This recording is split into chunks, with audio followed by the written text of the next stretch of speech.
Hello guys, welcome to my channel. So in front of me, I have two gel blasters, and this is the AK47, very classic look, and this is the HK416D. It's actually modeled after the Heffler & Co 416. So they look so real, so I have to make it clear first. These are only toy gel blasters only. And in this video, I'm going to review the details, the handling, the playing experience for it, and to see if it is worth your purchases. So, let's check it out.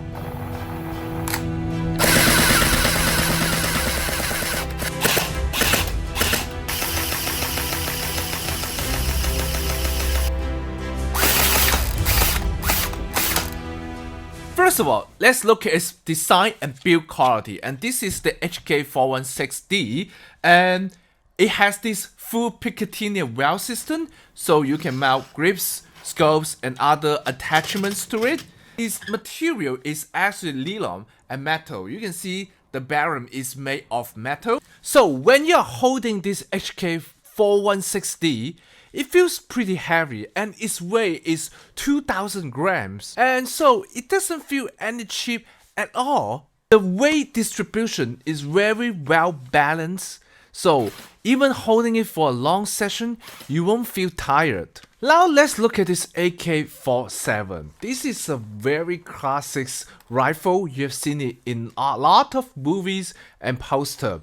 You know, first time when I'm holding it, it feels much lighter than the HK416D, and because it's made of reinforced polymers, and here you can see this is the stock, and it looks very real and technical, but it's actually made of polymer plastic. You can hear the sound of it? Yeah, this is plastic, right? And its weight is only 1,200 grams, so it's almost half of the HK416D. I have to say, when I'm holding it, it doesn't like the HK416D. I would say it feels much cheaper, and it's not so resistant to dropping and falling. You know, this is my first impression. So let's move on to their usability. How easy are they to assemble and use? And right out the box, both of them get a main body, a magazine, a stop, and rechargeable battery, and of course the gel blasters. But this one, HK416D, has more to offer. You know, it has this scope, you have this holographic size, you have the scope, you have the front grip, and here is the adjustable stock. You just pull it out.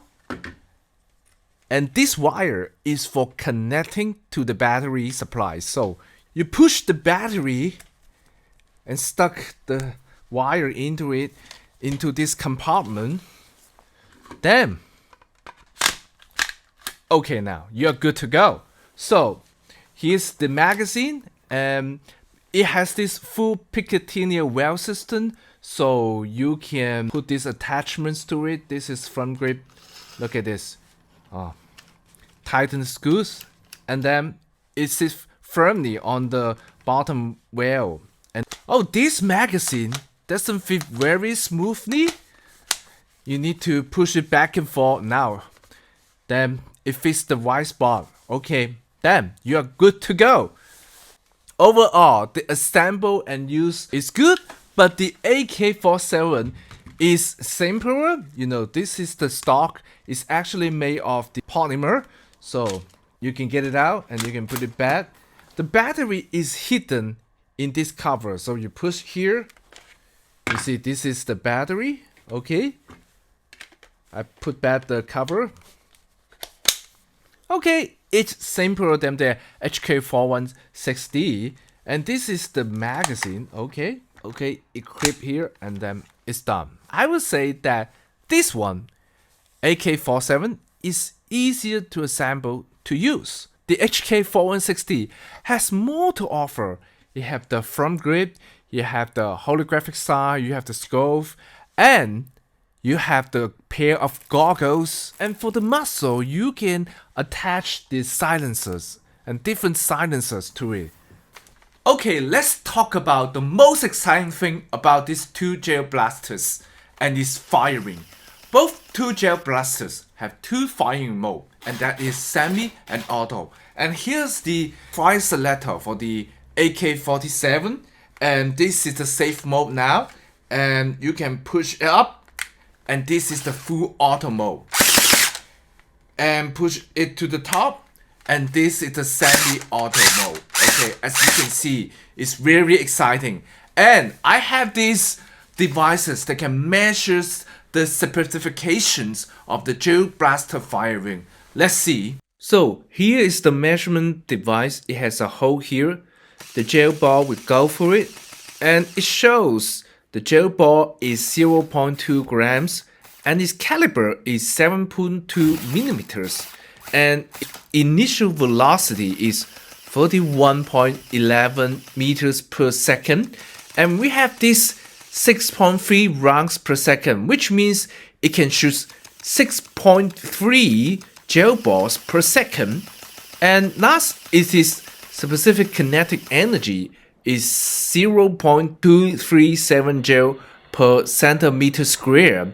You know, in China, it is required the kinetic energy to be under 1.8 joules per centimeter square. So this one is legit and can be sold here in China. Now let's compare it to the HK416D. Gel ball is also 0.2 gram, caliber is also 7.2 millimeter, but its initial velocity is higher, and it is 48.6 meters per second, and it can shoot 8 gel balls per second, and it has a larger kinetic energy, which is 0.579 joules per centimeter square, which means the HK416D is more powerful than the AK47. So let's talk about the handling and ergonomics. How easy and comfortable they feel in your hand. Let's get started with this. And when you're holding this HK416D, you feel very secure. It gives you a sense of stability. You know, it makes it so easy to aim at your target, even when you're moving, when you're crouching, when you're standing, because it provides you with a very solid grip. And you have this adjustable stock here, so you can make it longer, right? You can make it shorter, and depending on the length of your arm. But this one, AK47, so I mean, it's much lighter, so you don't need two hands to hold it, and then you can just use one hand. And because it has a fixed stock, so it's not so secure, it doesn't have the stability offered by the HK416D. It's like you can just start playing and shooting with one hand, and then it goes wild. It's like you can start a rampage shooting. I mean, now let's talk about the battery life. So both the battery use the 7.4 volt rechargeable lithium battery, and it takes around 2 to 3 hours to recharge them, and you can break it for around 3 to 4 hours. But for this AK47, the battery is hidden under this cover, so it's very easy to replace the battery. But for this HK416D, it's a little bit complicated because you have to put it out the stock, and then you get it out, detach it, and put it back. So in this regard, the AK47 is easier for the battery replacement. Last, I'm going to talk about the value for the money. 416D usually costs around $159 US. It comes with all the accessory and attachments. But this AK47 only costs $105 US. So it's reasonable because this one has a better build quality, the material is better, and it has all the others like the attachments to it.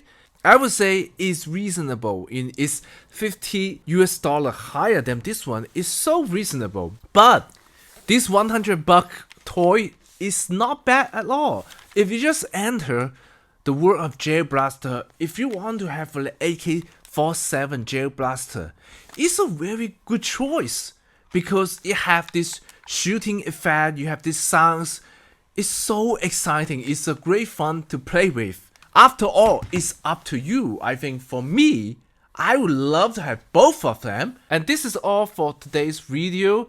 If you like my content, if you like my channel, please hit the follow and like button.